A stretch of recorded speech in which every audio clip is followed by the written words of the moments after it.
Assalamualaikum warahmatullahi wabarakatuh. Salam dan bahagia. Kenapa salam dan bahagia? Itu sapaannya guru penggerak. Salam bahagia. Jadi insya Allah yang datang ke sini, insya Allah semuanya akan bahagia. Amin.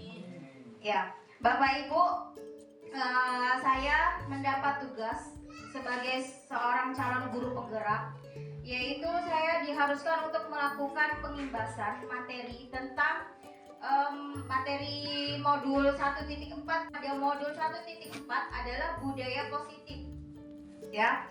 Jadi saya sebagai guru penggerak, saya mulai dari diri saya sendiri, Bapak Ibu. Saya mulai dari diri saya sendiri untuk mengembangkan budaya positif. Karena budaya positif di lingkungan sekolah ini tidak akan berhasil, ya, tidak akan bisa terlaksana, terwujud tanpa adanya dukungan dari Bapak Ibu semua. Jadi kolaborasi antara Bapak Ibu guru, kolaborasi antara guru dengan murid itu sangat diperlukan dalam mewujudkan budaya positif.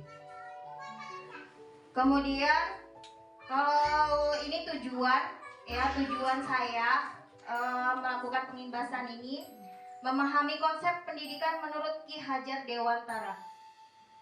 Kemudian melakukan evaluasi dan refleksi tentang praktik disiplin dalam pendidikan Indonesia secara umum untuk mendapatkan pemahaman baru mengenai konsep disiplin positif.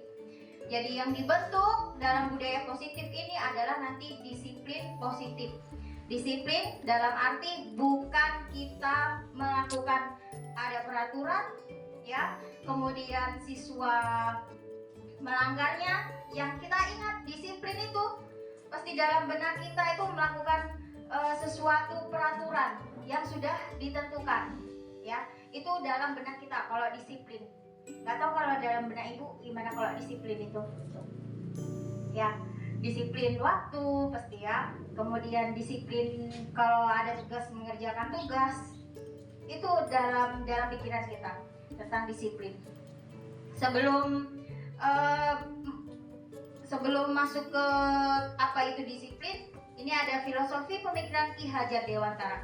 Jadi Bapak Ibu, saat saya mempelajari modul-modul di pendidikan guru penggerak, yang pertama yang kami lakukan itu adalah mempelajari tentang filosofi pemikiran Ki Hajar Dewantara.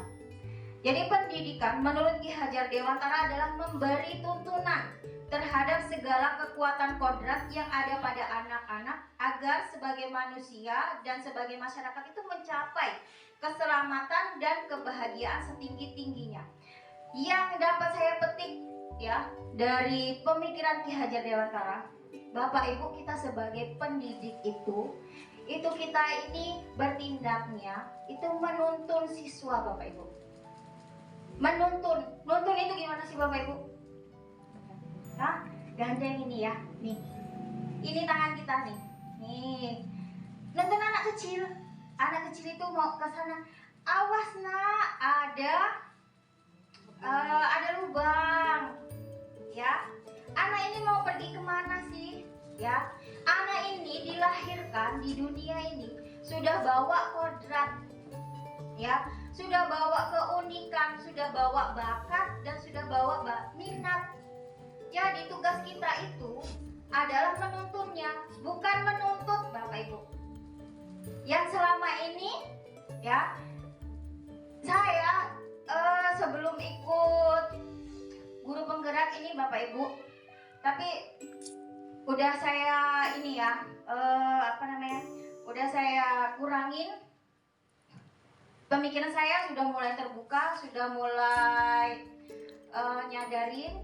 Saya belajar dari guru-guru di sini, ya. Saya belajar dari sini.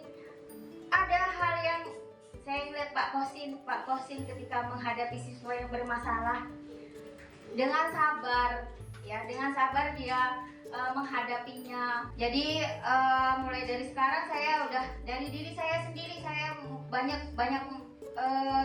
sekali perubahan yang saya dapatkan. Jadi yang ini yang saya ingat dari filosofi pemikiran Ki Hajar Dewantara itu bahwa murid ini dilahirkan ya itu sudah memiliki kodrat, sudah memiliki bakat, minat, potensi, sehingga kita sebagai seorang guru itu kita menuntunnya, bukan nuntut.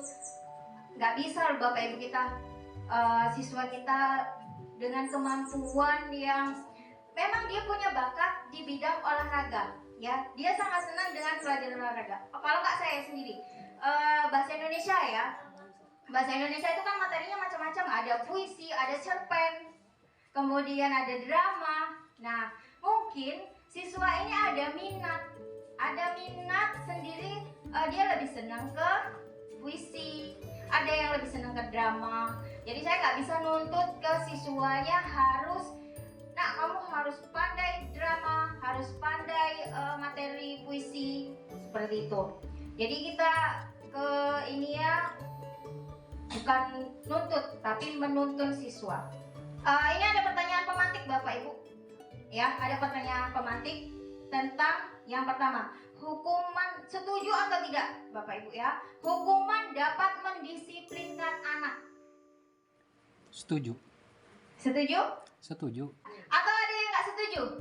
Kalau saya nggak setuju. Kalau Bapak nggak setuju, gimana Pak? Nggak setujunya? Hukuman dapat, sebenarnya itu tadi pertanyaan, hukuman dapat mendisiplinkan anak. Ya sebenarnya kalau yang saya alami ini nyata ya. Ya nyata, kalau terlalu banyak menghukum anak sebenarnya bukannya nambah disiplin. Ya, bukannya nambah disiplin. Nah, ini Bapak Ibu, ini adalah topik pembahasan tentang budaya positif ya. Yang pertama, disiplin positif dan nilai-nilai kebijakan universal. Yang kedua, ada teori motivasi, hukuman dan penghargaan, kemudian restitusi. Yang ketiga, itu keyakinan kelas. 4, kebutuhan dasar manusia dan dunia berkualitas. Yang kelima yaitu restitusi. 5, posisi kontrol. Selanjutnya yang keenam adalah restitusi. Jadi penerapan segitiga restitusi. Sekarang Bapak Ibu, ini ada perubahan paradigma ya. Saya minta 2 orang, Pak Jainal sama sama Pak Samsul. Nih ya, Pak Jainal, tugas Pak Jainal adalah ya membujuk Pak Samsul. Ya, tugas Pak Samsul ini punya sesuatu di genggamannya. Ya, Pak Samsul ini punya sesuatu di genggaman yang sangat berharga yang orang lain itu nggak boleh membukanya. Ya, lihat Bapak. Padahal di dalamnya itu ada emas, intan, permata, ya. Nah, ini harus Bapak jaga, ya. Pak Jainal, bujuklah Pak Samsul untuk membuka. Gimana caranya, kasih iming-iming apa, kasih duit, kasih apa, gitu ya. Diiming-imingin lah Pak. Tuh, ayo, silakan Pak. Digenggamkan tangannya, ayo.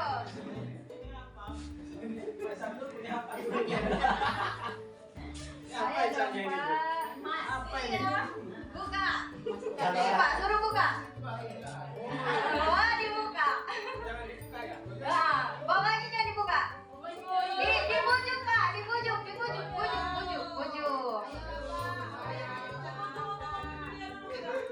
Ya, apa yang terjadi? Pak, pengen tahu apa dulu Pak ini isinya Pak? Yang di tangan Bapak ini loh. Pengen tahu Pak. Ada apa? Pak Jainal itu bujuknya. Ya, silakan bujuk. Pertahankan Pak Samsul, pertahankan. Bapak punya prinsip, saya harus mempertahankan ini. Ini nggak boleh dilihat sama orang lain. Nanti Bapak akan kasih. Ya,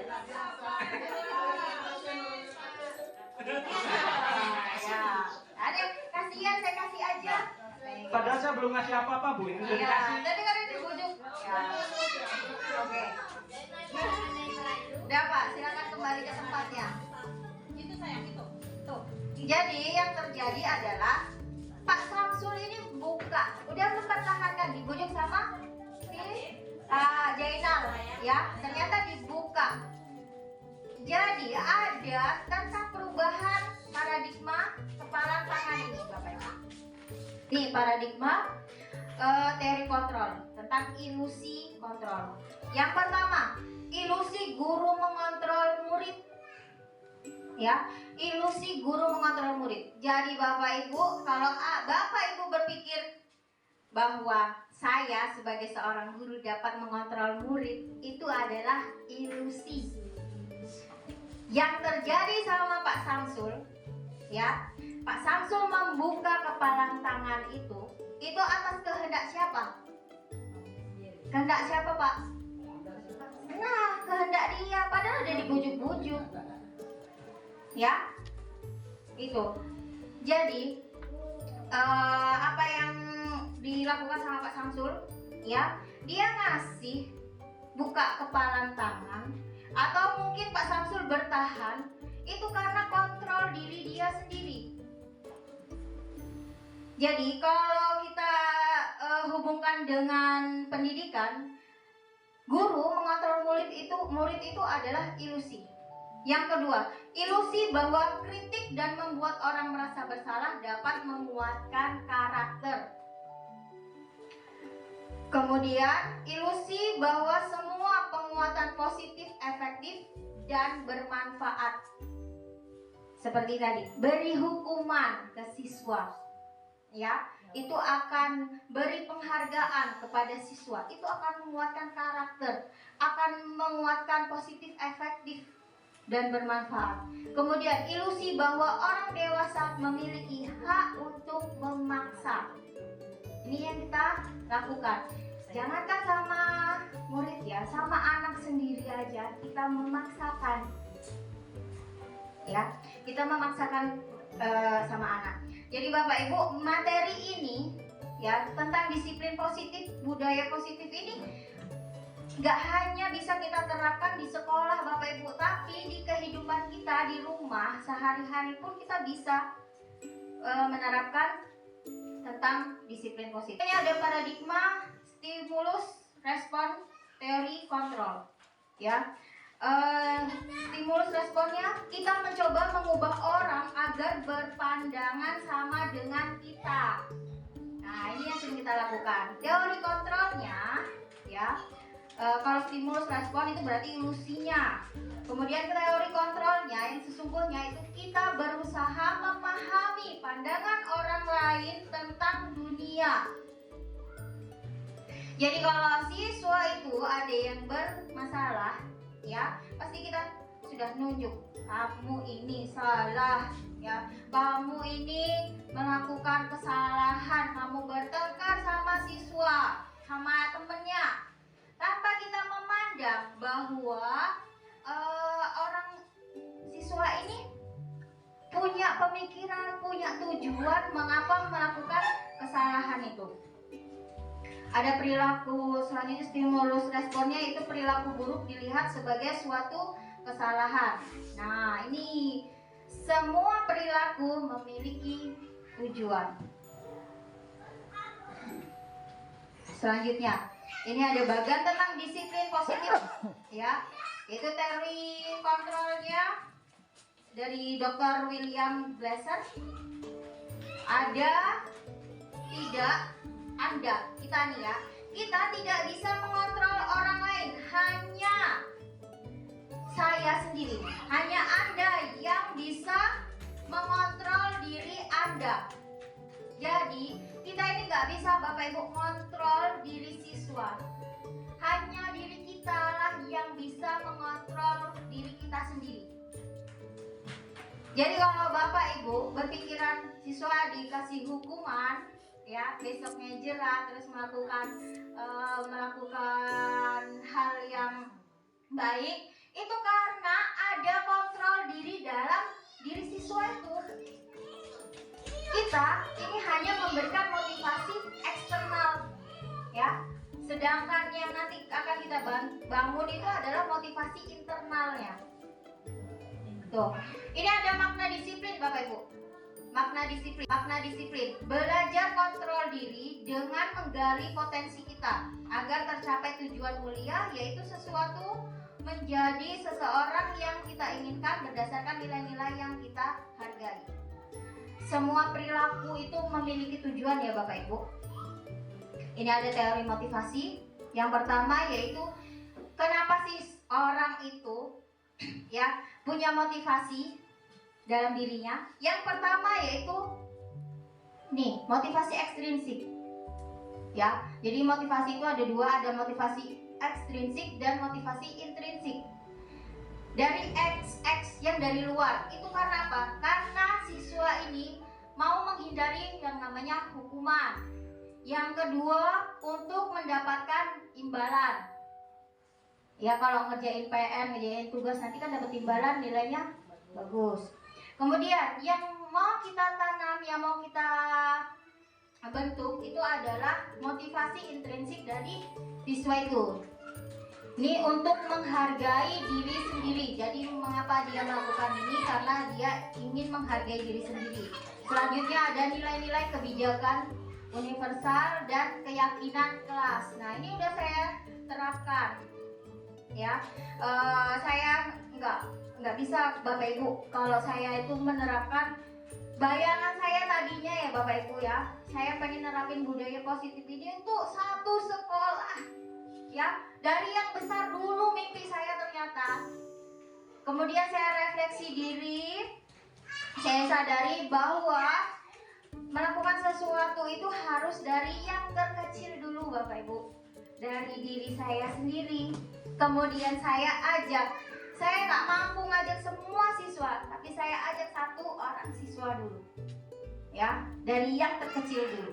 Baru nanti lanjut ke yang besar. Jadi saya harap kepada Bapak Ibu bisa setelah pengimbasan ini nanti Bapak Ibu bisa dapat pengalaman, pengetahuan ya. Nanti bisa menerapkan yang namanya disiplin positif. Ini ada 5 posisi kontrol ya. Kita sebagai seorang guru ini punya 5 posisi kontrol Bapak Ibu. Yang pertama itu ada penghukum, yang kedua pembuat rasa bersalah, 3 sebagai teman, yang keempat sebagai pemantau, dan yang terakhir yaitu sebagai manajer. Nah, yang harus kita lakukan ya, kita nanti sebagai seorang guru posisikan tadi kita sebagai seorang manajer. Dengan cara apa? Jika ada siswa yang bermasalah, ya kita selesaikan dengan menggunakan pendekatan segitiga restitusi, menstabilkan identitas.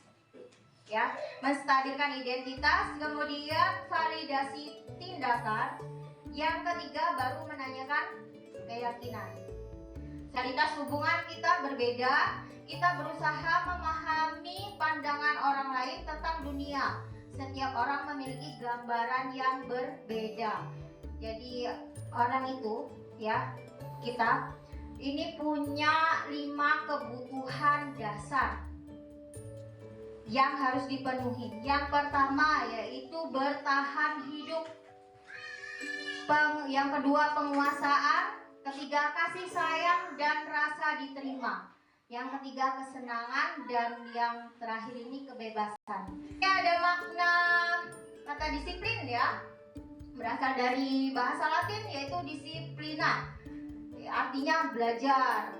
Ini yang saya tebelin ini Bapak Ibu. Disiplin yang sesungguhnya itu adalah disiplin diri, membuat orang itu menggali potensinya menuju sebuah tujuan apa yang dihargai. Selama ini mindset kita ya, disiplin itu adalah telah berubah menjadi sesuatu yang dilakukan seseorang pada orang lain. Kecenderungan umumnya itu menghubungkan kata disiplin dengan ketidaknyamanan. Disiplin ada peraturan, harus ditaati. Nggak nyaman ya kalau disiplin itu. Yang awalnya saya pas belum belajar ini, benar pikiran saya kalau disiplin itu dengan peraturan, harus ditaati. Kadang kita merasa nggak nyaman. Tuh. Ini ada nilai-nilai kebijakan universal. Nilai-nilai yang kita yakinin ya Bapak Ibu ya. Setiap perilaku perbuatan manusia itu memiliki tujuan. Nah, Bu, Dengan- dari tadi kebijakan, tapi dari tadi juga saya baca kebajikan. Itu yang mana, Bu? Oh iya, nilai-nilai kebajikan Bapak. Salah saya. Nilai-nilai kebajikan universal. Setiap perilaku atau perbuatan memiliki tujuan. Kemudian dengan mengaitkan nilai-nilai kebajikan yang diyakini seseorang, maka motivasi intrinsiknya akan terbangun. Nilai kebajikan itu nilai keyakinan, bukan keyakinan. Bapak Ibu agamanya apa? Gitu. Tuhannya berapa? Siapa nabinya? Ya.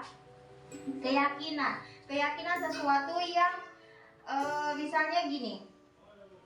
Kalau kita mengeluarkan baju, ya, mengeluarkan pakaian seragam. Kalau dulu waktu saya SMA kan bajunya dimasukkan. Nah, kalau saya keluarkan pakaian seragam ini melanggar keyakinan saya enggak?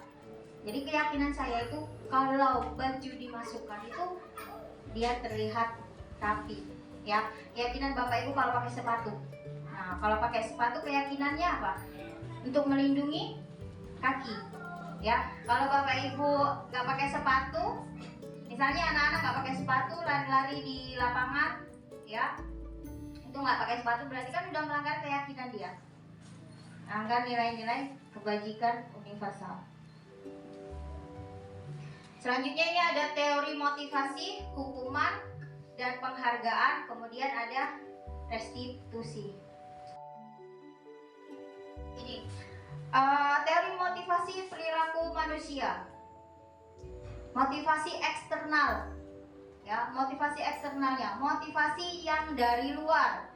Jadi siswa itu kadang Bapak Ibu melakukan ini menaati peraturan, ya, menaati peraturan, menaati kesepakatan itu untuk menghindari ketidaknyamanan atau hukuman. Apa yang terjadi apabila saya melakukan ini? Ya, kalau dulu saya waktu sekolah, jadi kalau misalnya telat, takut kan dihukum. Jadi makanya kalau berangkat sekolah jam 6:30 pagi itu sudah berangkat sekolah. Karena apa? Untuk menghindari hukuman ini, ya. Kalau udah dihukum nggak nyaman rasanya.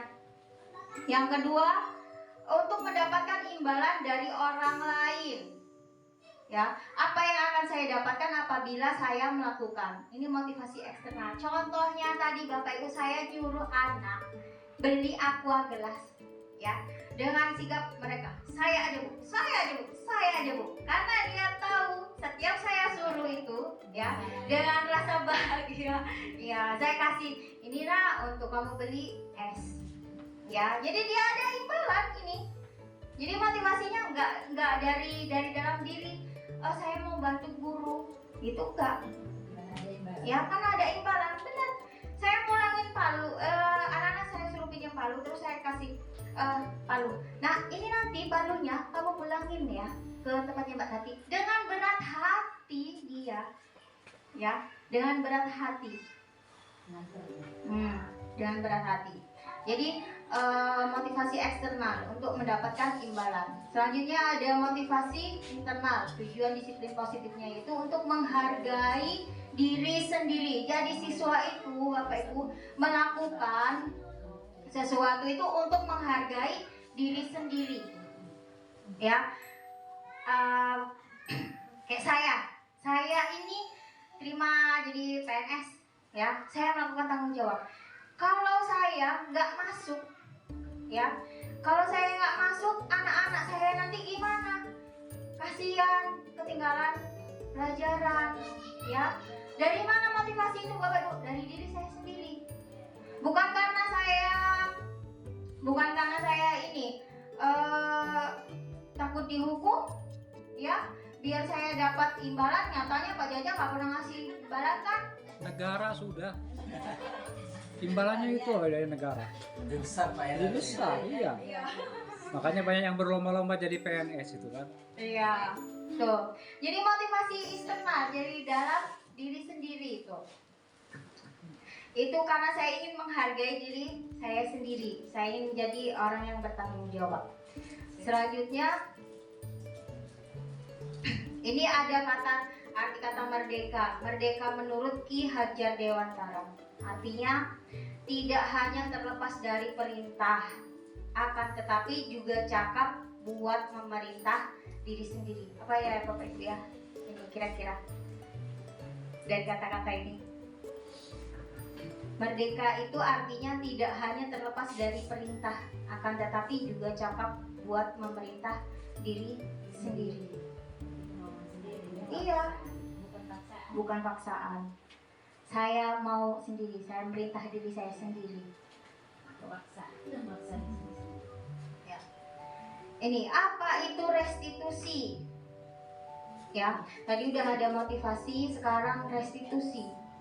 Restitusi ini nanti Bapak Ibu yang akan kita jalankan saat kita menghadapi siswa yang bermasalah. Jadi nggak cuma siswa Bapak Ibu, tapi ke anak kita juga di rumah. Kita bisa melakukan restitusi ini. Jadi restitusi itu adalah menciptakan kondisi bagi murid untuk memperbaiki kesalahan mereka, sehingga mereka bisa kuat kembali pada kelompok mereka dengan karakter yang lebih kuat. Jadi memperbaiki masalah ya Bapak Ibu, bukan memberi hukuman.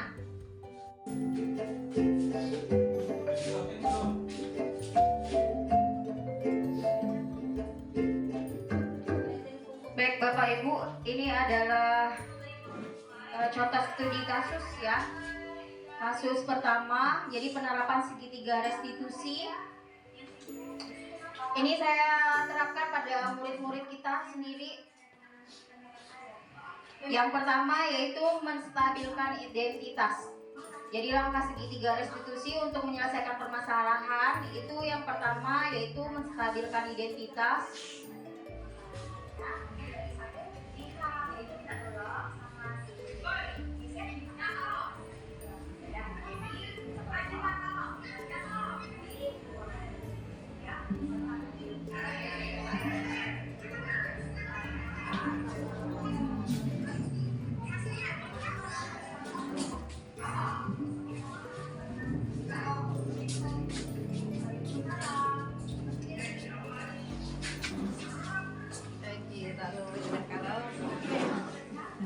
Tindakan yang kedua dalam segitiga restitusi yaitu validasi tindakan.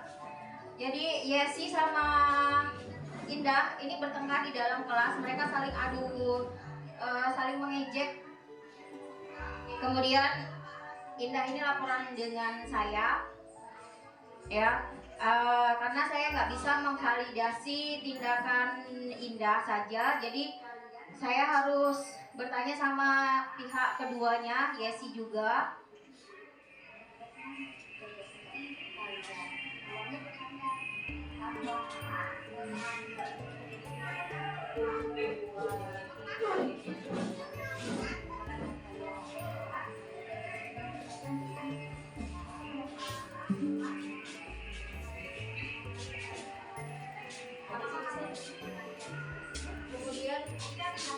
Kemudian langkah yang ketiga dari segitiga restitusi itu adalah menanyakan keyakinan. Jadi menanyakan keyakinan kepada siswa. Siswa ini bukan keyakinan apa agamamu itu, bukan. Jadi hal yang benar yang mereka yakini. Sehingga kita nanti dalam penyelesaian masalah seperti ini itu tidak melibatkan yang namanya hukuman.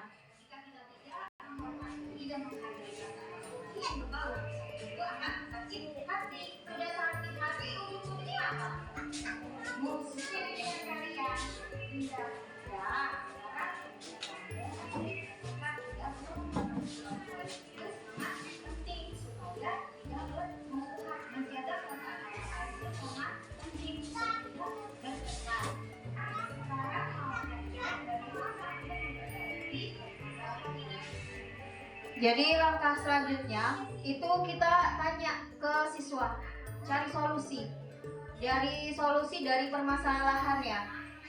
Jadi kita tanya maunya mereka itu seperti apa untuk memperbaiki permasalahan itu. Setelah dilakukan 3 tahapan.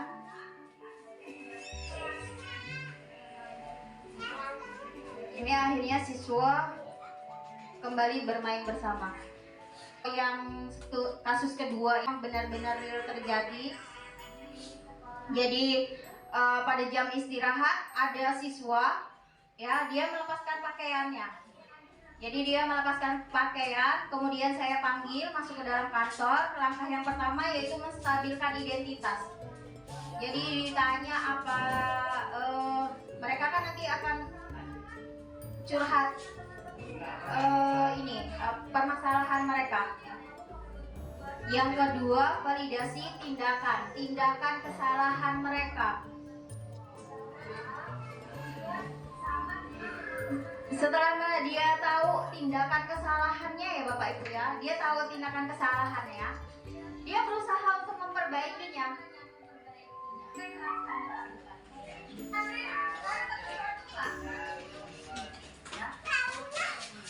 Dan langkah segitiga restitusi ini Bapak Ibu, posisi kita nanti itu sebagai manajer. Udah Kak, jadi kopi lagi gue. Jadi ada imbasnya ternyata. Masih Ketika panas. saya melakukan ini ada imbasnya. Besoknya saya lihat ke siswa ini, besoknya pas ketemu saya di sini, saya lihat dia pakai sepatu. Gitu. Jadi nggak harus kita melakukan hukuman, karena kadang hukuman itu 1 kali, 2 kali sudah. Nanti yang ketiga, yang seterusnya dia akan mengulanginya lagi.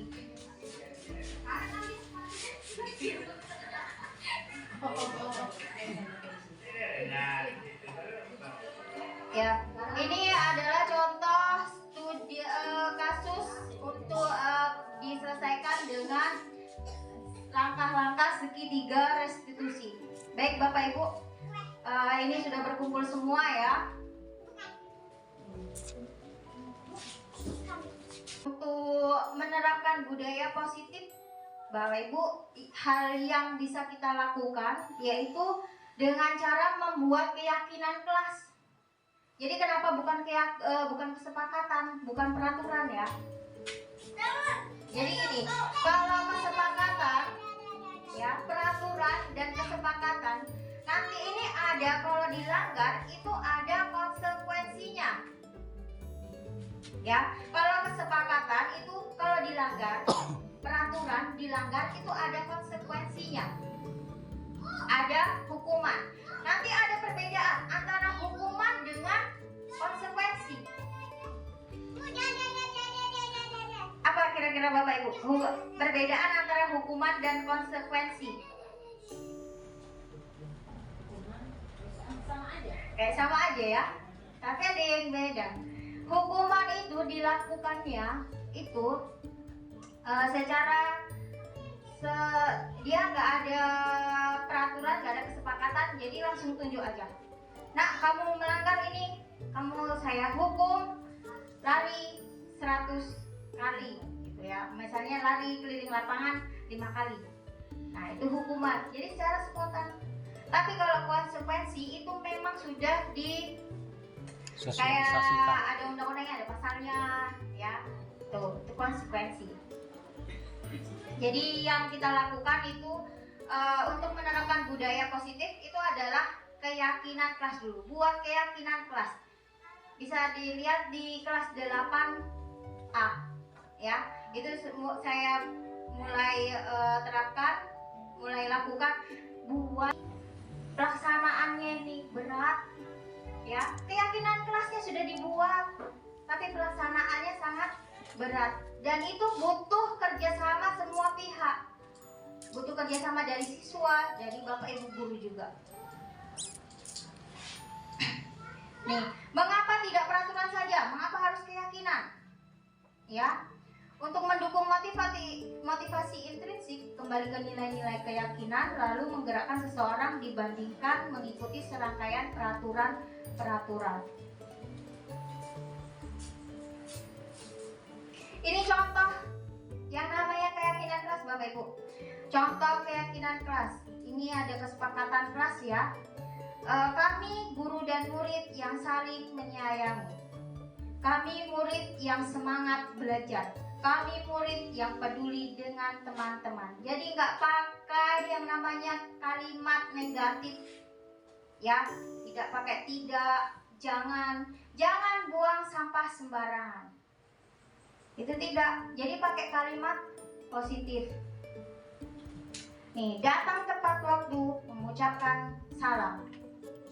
Jadi kalimat negatifnya apa Bapak Ibu? Tidak datang terlambat. Ya.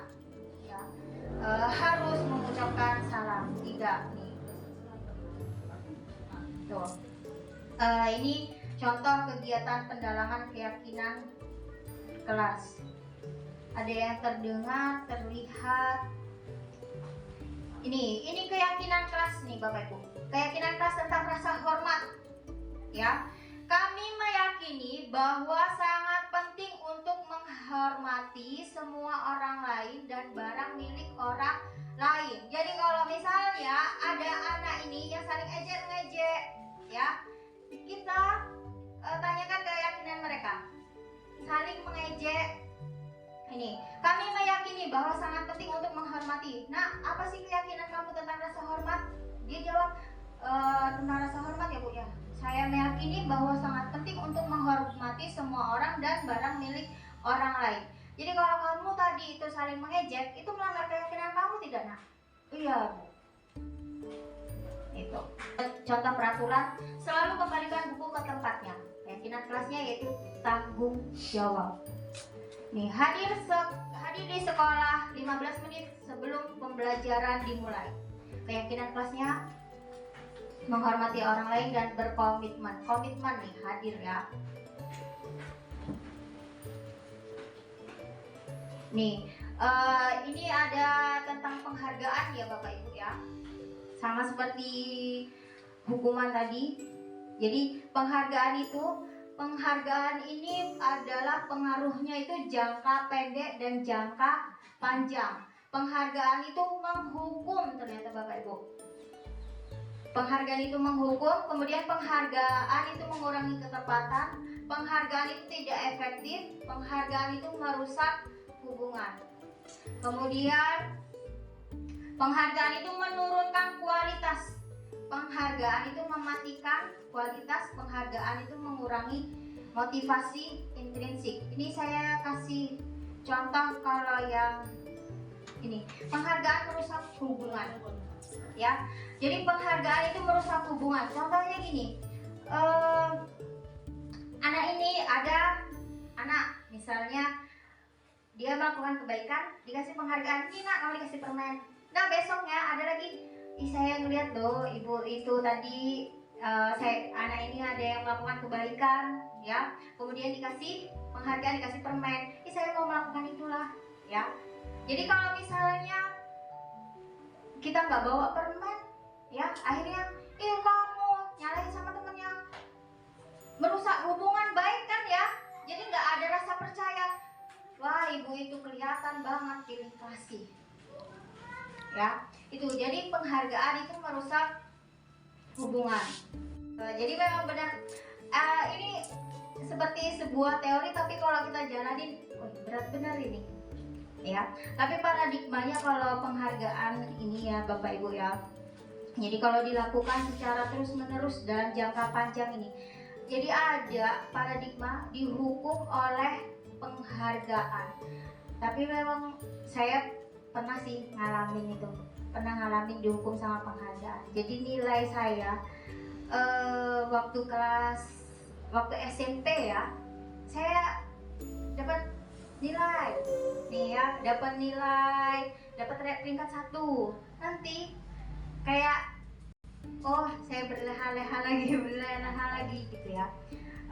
Kalau di contoh yang ini ya, penghargaan itu mematikan kreativitas. Karena gini, orang yang nggak dapat penghargaan nanti ada motivasi intrinsik dalam diri dia. Ada motivasi intrinsik gimana caranya saya dapat penghargaan. Justru kalau yang orang dapat penghargaan ini kan akan berat untuk mempertahankan itu. Jadi kalau penghargaan boleh boleh Bapak Ibu lakukan, berikan penghargaan. Tapi kalau pandangan saya kalau dikasih penghargaan ya itu tadi. Contohnya ya, saya ngasih penghargaan ke siswa tadi. Saya suruh, "Nak, ini beri ini Bu, aqua gelas." Dengan senang hati mereka, "Ya Bu, saya Bu, ya Bu, saya." Gitu. Karena ada imbalan tadi. Ya. Gimana Pak? Kalau penghargaan itu yang saya ketahui itu bahwa dia pada hal yang positif yang justru akan menimbulkan dia satu motivasi dari misalnya yang dikasih penghargaan untuk berbuat yang lebih baik lagi. Ya. Mungkin kalau menurut saya penghargaan itu misalkan kita kasih materi ke anak, setelah selesai kita kasih materi, kita beri soal. Siapa yang mampu menjawab 5 soal dengan benar, maka akan saya beri reward. Iya, Mungkin reward benar. Misalnya saya kasih 10.000 atau 20.000 gitu Pak untuk memotivasi mereka. Tapi yang pernah saya lakukan di kelas 9 yang sudah tamat dulu, yang dapat reward ya anak itulah Pak, Nggak ada lain. nggak ada yang lain. Berarti nggak nular gitu ya. Ya, jadi setelah kita sampaikan materi, ya setelah selesai kita kasih soal 5 soal yang bisa jawab dengan baik dan benar akan ibu kasih duit. Ada memang Pak, tapi ya anak-anak itulah yang dapat. Beberapa kali anak itulah. Hukuman itu atau konsekuensi itu sudah disosialisasikan Iya. dulu dengan siswa. Yang sering saya lakukan dulu ya, sebelum saya belajar, sebelum saya mengajar anak-anak, Ya buat saya kesepakatan. buat kesepakatan. Nanti konsekuensinya apa atau hukumannya apa kalau misalkan dia enggak. Jadi kalau untuk saya antara hukuman dengan istilahnya konsekuensi itu ya hampir sama saja sih ini. Ya. Cuma tergantung dari nalar kita, Iya, mau benar. kemana kitanya gitu. Jadi kayak misalnya hukuman fisik, ya itu memang istilahnya kalau hukuman fisik nggak pernah ada ya kan. Ya, kalau untuk sekarang ini, kalau dulu memang ada ya kan. Karena zaman dulu ya zaman Jangan penjajahan. peradaban apa ya pernah ngalamin misalnya bukan apa-apa sampai Pernah. satu kelas itu bisa 2 mistar yang Ini patah. kapur Iya. lari. Kenapa? Kapur terbang. Karena ada konsekuensi. Kalau saya seperti itu, kalau misalkan ada yang salah anak itu di dalam kelas kan, semua kelas baik itu laki atau perempuan itu kena semua. Kenapa? Ini dilakukan karena sudah ada konsekuensi gitu loh, hukuman ini. Jadi walaupun misalnya dia nggak akan protes di ininya tuh. Kalau memang suruh baris dijebretin semua gitu ini ya. Jadi memang kalau konsekuensi itu memang sudah ada dari awal, udah ada kesepakatan. Gitu. Kalau kesepakatannya dilanggar baru diberi konsekuensi. Jadi kalau memang kalau bahasa Indonesia Pak, ilmu sosial itu bahasanya banyak. Tapi kalau eksak ya 1 tambah 1. Kalau saya 5. Banyak tuh. Ya. Ya. Itu. Kayak orang sosial Pak. Kemudian ini Bapak Ibu, hukuman itu menuju kepada identitas gagal, ya. Identitas sukses yaitu dengan menerapkan disiplin positif, yaitu dengan konsekuensi dan restitusi. Identitas gagal, hukuman. Selanjutnya ini Bapak Ibu, ada kebutuhan dasar manusia. Nah, setiap anak ini melakukan sesuatu itu pasti ada tujuannya.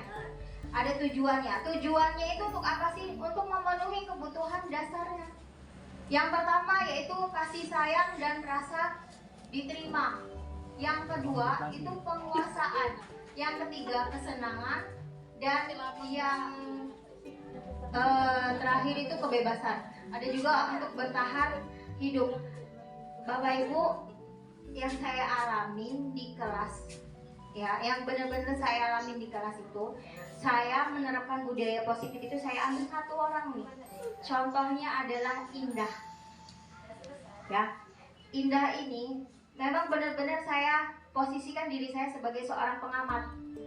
Jadi ada kejadian 2 kali saya ngajak senam, ya, 2 kali saya ngajak senam, Indah ini kok dengan muka yang murung, ya. Kemudian di kelas itu buat ulah juga nangis, Bapak Ibu, kesinggung nangis, tersinggung nangis, 2 kali dia nangis. Akhirnya apa? Saya lakukan pendekatan secara personal. Jadi budaya positif ini yang saya lakukan, yang pertama yaitu saya ngambil satu orang dulu, contohnya Indah. Saya dekatin, saya tanya, saya dekatin permasalahannya apa. Ternyata memang benar yang dia lakukan itu menangis, ya, itu punya tujuan. Dia apa? Dia butuh kasih sayang dan rasa diterima. Ya, saya selidikin kenapa kok dia butuh kasih sayang dan rasa diterima. Indah ini beda sama anak-anak yang lain, ya.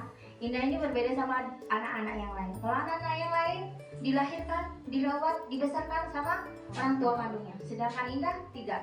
Ya, dari umur 4 tahun dia diambil sama orang tua angkatnya. Itu murung. Saya bilang sama Indah, "Dah, kamu ke sekolah tujuannya mau apa?" Saya kasih motivasi ke dia. "Indah, dan di sekolah ini, ya, jadi saya bangun budaya positifnya, saya kasih motivasi ekstrinsik, ya. Selanjutnya kan dia buka punya motivasi intrinsik sendiri. Kata saya, "Indah, ke sekolah, kalau ke sekolah setiap kamu ada beban masalah apapun, dah, kamu di sekolah ini tempatmu untuk berlari, tempatmu untuk meninggalkan semua masalah. Kamu datang ke sekolah, kamu harus ceria. Kamu datang ke sekolah, kamu harus bahagia. Dari rumah, kamu harus berpikir, saya datang ke sekolah, saya mau bahagia, saya mau main sama teman-teman."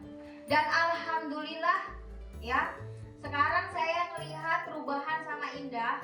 Jadi dia sekarang ini walaupun sering dia masih berulah, ya, dia masih berulah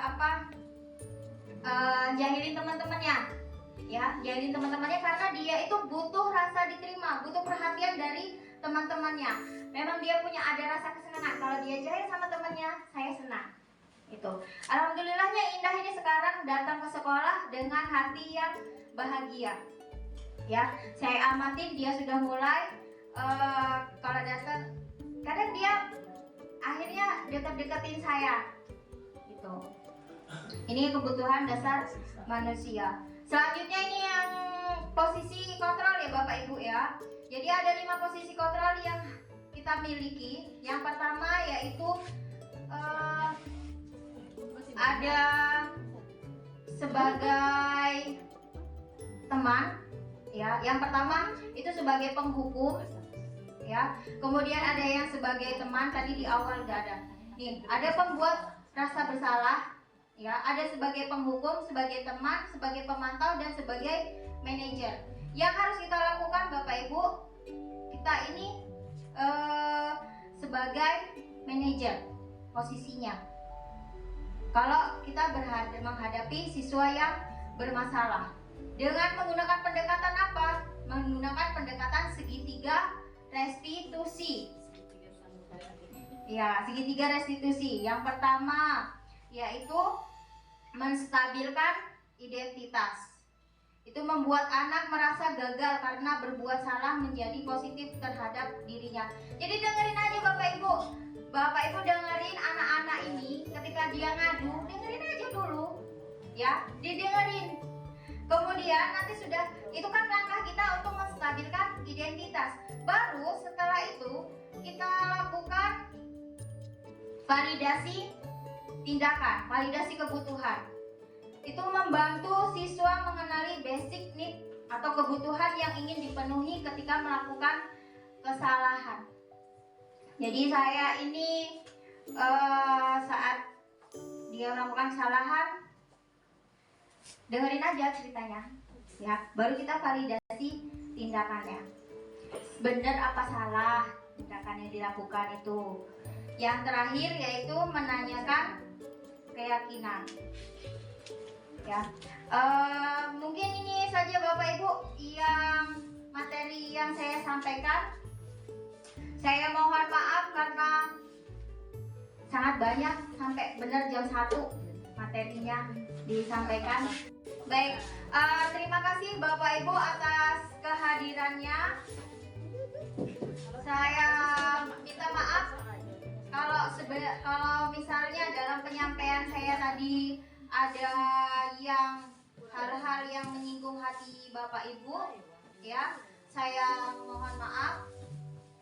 Kepada Allah saya mohon ampun. Sekali lagi saya ucapkan terima kasih. Saya ucapkan terima kasih atas kerjasamanya, atas kolaborasinya, karena memang selama ini saya selalu merasa ketakutan. Iya, takutnya apa Bapak Ibu? Takutnya gini, ada tugas disuruh ngumpulin, ya, disuruh ngumpulin rekan-rekan. Ini kan adalah dari bentuk peran saya sebagai guru penggerak, yaitu menggerakkan komunitas praktisi. Jadi di sekolah ini kan kita kan sebenarnya ada sebuah komunitas, ya. Jadi gimana caranya saya bisa menggerakkan komunitas ini. Jadi terima kasih Bapak Ibu atas kehadirannya, atas waktunya, ya, yang sudah diluangkan untuk saya. Apabila ada kesalahan saya mohon maaf. Saya akhiri. Wassalamualaikum warahmatullahi wabarakatuh. Waalaikumsalam warahmatullahi wabarakatuh.